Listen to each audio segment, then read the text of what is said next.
Hi guys, gonna be doing a bit of gaming today on Steam Deck. I did game last time on the Samsung Galaxy Z Fold 5. That's the one that's here. But today I've decided I want to do a bit of gaming on the Steam Deck. Games I'll be playing will be games like gonna play what's this game called again? Vigor, Call of Duty 3 Modern Warfare, and of course War Robots Frontiers. So I'm just restarting the Steam Deck. If you're wondering, it's connected to two different monitors. One monitor is called the AOC gaming monitor. It's got 144 hertz. The other monitor is connected to Geotrons. The other monitor is only the Acer monitor. It's a normal monitor. Oh, come on, man.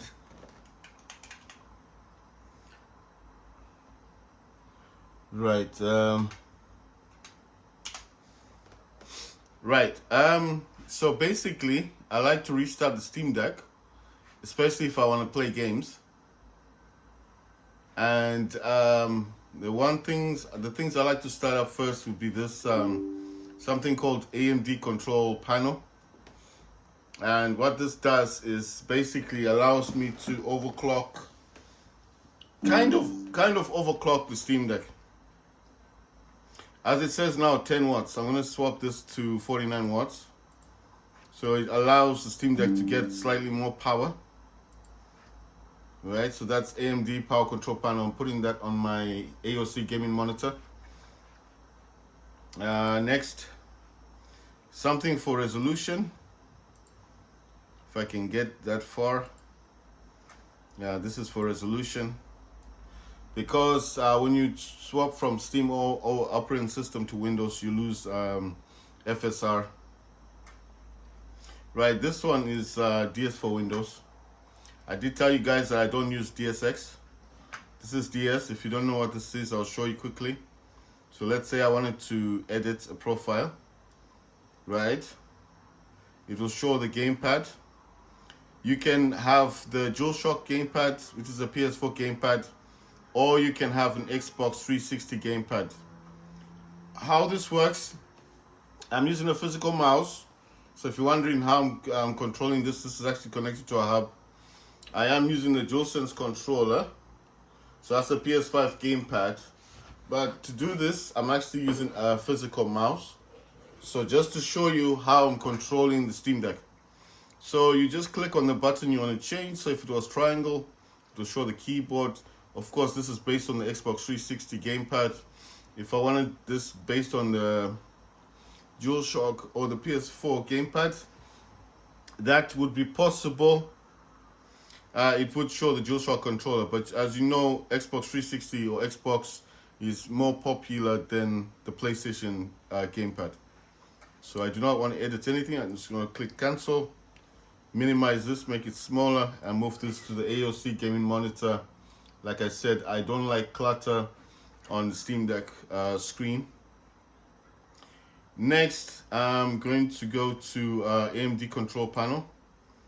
To Adrenaline software, which is this one. As you can see, it knows the last game I played was Vigor and Call of Duty 3. So what's the usefulness on this one? This is how you would program. This is how you check for your VRAM. I'm using the 4000 in 96 megabyte, that's 4 gigabytes of VRAM. I'm also using Vivid. That's for graphics and stuff. It's got preferences, it's got performance.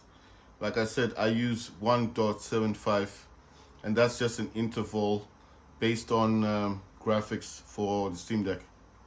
Right, so not to waste any more time, just showing you that's the Adrenaline Center that I do start up. If I wanted to change something, I could, and if I left click on this, well, no, most of the time it would show up, but I don't know why it doesn't now. There you go, it's there. See? I don't know if it's showing up. I don't know if I have to zoom in a little bit. You see? AMD Software Adrenaline Edition. So that's how you can tell that it's working, it's okay. You know, if it shows up in that notification, that means it's fine. Right. The other things I like to start up is this is the power plan that I use on the Steam Deck. I do not use high performance or ultimate performance. I do have them, but I don't use them. I use something else. I use this one. Sorry, I think it's a bit too bright.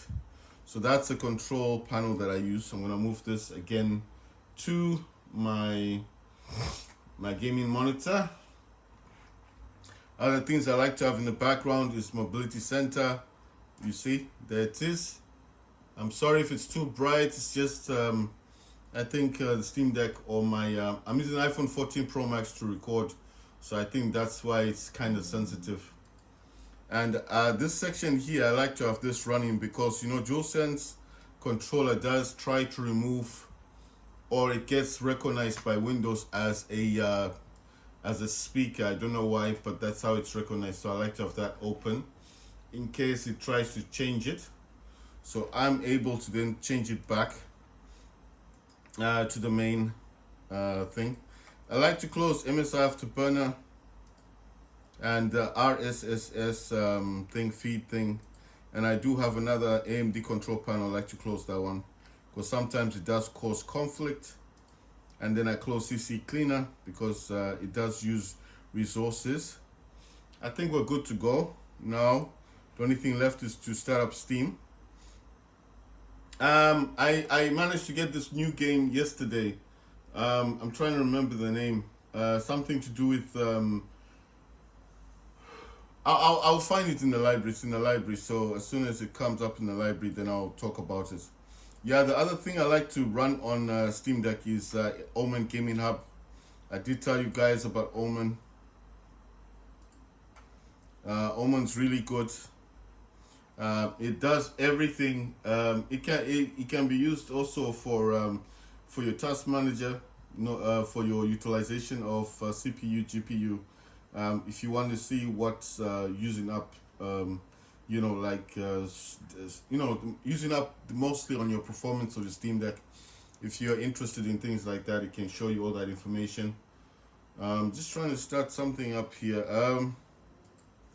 Right, the other thing you can do with this is you can also optimize games.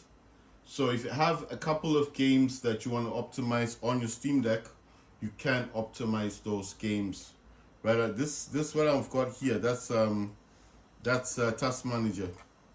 So if you're wondering what I'm doing with Task Manager, I like to see the operations or apps that are actually running in the background on my Steam Deck, and I can actually also stop games if games are not responding properly on Steam Deck. I would rather go through Task Manager to close them. As you know, on Windows it's very difficult to close games because you have to do that control thingy, delete alt thing, you know, just to bring down Task Manager. So if you have Task Manager running, like I told you, I got two external monitors connected to the Steam Deck via a hub. So basically, as they're connected via the hub, it's just easier for me just to have quick access to the Task Manager, and if I want to close something, I can just click on it and end the program without disturbing my Steam Deck. Right, you can optimize games in here, and of course this has got it's like a cleaner, you know, it frees up RAM. I do like using this is like a booster. That's what it's doing. It's just it's it's got my Steam Deck's got a lot of programs, but there's 3 programs that are using up my data or using up my RAM. So what this is doing is just putting them on idle. It doesn't mean that they're not running. They're actually running in the background. Can't stop them, but you can actually minimize what they take out on your Steam Deck. So this is done. Once you're completed with this, just make sure that boost all my games is on, so that at least now when you do close it, every time you start a game up on your Steam Deck, it will be boosted. Diabolical Rogue, I don't like this game. I tried playing this last time. Actually, I don't even see a point of having this on the Steam Deck. It's not that good. I don't know why they even brought this game I'd rather you install it because to me it's a waste. Like I said, body cam, gray zone, whatever you want to call it, gray zone warfare, all those games to me was a waste of money. I mean, I'm not just talking about this because of the Steam Deck. No, I'm just generally saying that to me it was a waste of money because I don't even play body cam on my laptop. And my laptop's got the RTX 3080 Ti laptop GPU, which does have 16 gigs of VRAM. So it's not like my laptop's lacking. My laptop can play any game, but I just do not like body cam. I think it's a waste of money. Anyway, the game I was talking about is called First Descendant. It's a free-to-play game, and it's just recently come out on Steam Deck. Right, let me just write this down because if I don't write it down, I'm using an iPhone 12, so basically if I'm writing stuff down in this one, I put everything in notes, you know, and then basically I can remember stuff. You understand? It makes it easier for me to remember the games that I was actually playing. Right, so I might be testing the First Descendant as the new game.